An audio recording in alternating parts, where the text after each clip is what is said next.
Hi there, and welcome back. You know it's Tuesday. It must be Tuesday. We had a great week. Hope you did too. And now we're on to more and different and new. Today we're going to talk about Evinrude, like Evinrude outboard motors. Not really, but we're going to talk about Ollie Evinrude. Ollie Evinrude and his company, Evinrude Outboard Motor Company, he had some fantastic designs. He sold the company in 1913. He sold it to a fellow named Chris Meyer. And later on, Chris Meyer sold that company to a fellow named Briggs. That was Briggs and Stratton. And years after that, Briggs and Stratton, Evinrude, Chris Meyer, they merged a whole bunch of outboard motor companies together and created the Evinrude that we know today. So that's what happened to the nameplate. In that time period, after Ollie Evinrude sold his company to Chris Meyer and eventually to Briggs, he had a non-compete contract, so he couldn't sell any kind of an outboard motor under his own name, Evinrude. So he and his wife Bess was a good friend, good partner, a good business partner apparently, and they sat down and came up with a new name for the motors that Ollie was making now. It was a twin outboard, opposing twin. What they came up with was Elto. Here's one you probably didn't know, Elto. You've seen that on old antique outboards. Elto stands for Evinrude Light Twin Outboard. All very significant words. Evinrude, Ollie Evinrude, he had a reputation, okay? Light, aluminum, twin, not a single, outboard, okay.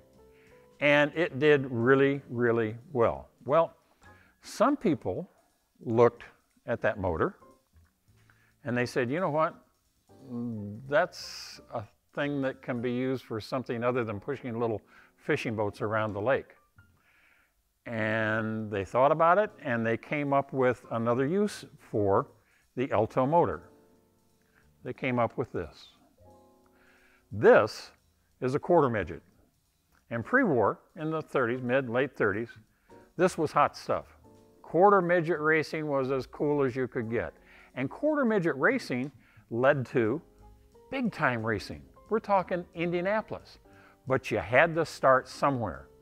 And you started out in quarter midgets, full midgets, on up the grade, and finally, if you were good enough and proved yourself well enough, you could get a ride in an actual Indy car. We've talked about Indy, I hope, and the fact that 1911, see, it's all in the same period. 1911 was the very first Indianapolis 500. It was won by Ray Haroon in a Marmon. And, you know, it's history after that. It's great history. You ought to research that. But a lot of these guys started in quarter midgets. Now, this quarter midget, this was built by a fellow named Joe Girther. I think he was out in Long Island.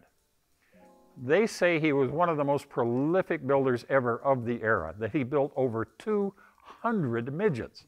That's a lot for one guy to produce. One of the most prolific builders there was of the pre-war age. In this one, he did some things that were really, really unique. He came up with a right angle drive because the motor sits this way. One piston this way, one piston this way. So here's your drive shaft going down this way. And he came up with a transmission, a gearbox, okay, that was at a right angle to push it through the drive shaft back to the rear wheels. Wow, that's pretty cool. And then the differential is actually out of a Model T. The front axle is also a Model T. It's been modified considerably. Real good engineering, real good innovation. Joe Girther, quite an engineer, quite a builder. So why was this car so successful? Well, we think it's because of this guy, McQuinn. McQuinn was a racer out of the Chicago area, and the story on McQuinn is that Harry knew every trick in the book.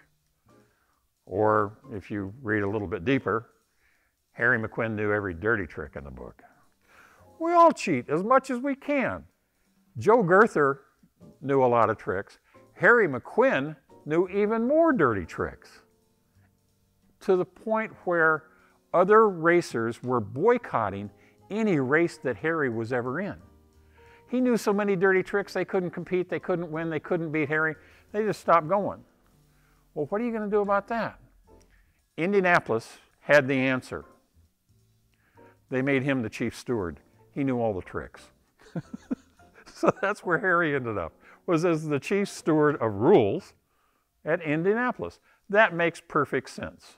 Now, why am I telling you all of this? What is this doing here? What is your interest in it? Well, it may be none. Or maybe this fascinates you too. The question I get over and over and over again is, hey Jim, what should I buy? And you've heard me say it before. Buy what you like. In this day of the internet, it is so easy to research anything. And in the cars and whatever else that I bring to this stage in the near future, I'm going to start suggesting more and more different things that are fun to collect. Now for me, as long as it burns dinosaurs, I'm interested, okay? I'm just a petrol head at heart. I grew up in the 50s, and I love motors and I love cars and motorcycles and boats and airplanes. That's a whole nother thing. This has an interesting history. And this would be easy to collect, I think. I don't know. We'll find out. What are these worth? I know that High 20s was paid for this one. I don't know what the rest of them are worth. I don't know how the pricing works on quarter midgets or on midgets. I know the ones that have great history bring more money. So there's an opportunity to advance the value of something if that's important to you. What's important to me is the history itself and the people who came up with the innovations and that created the reputation. That's what's important to me. Maybe it is to you. Anyway, here's another piece to rattle around in your head. I hope you enjoyed it. By the way, I'm supposed to tell you that if you're watching on Facebook or YouTube, that you go touch that like thing and that subscribe thing. I'm supposed to do that. I hope you enjoyed this. We'll see you again next week. Have a great week.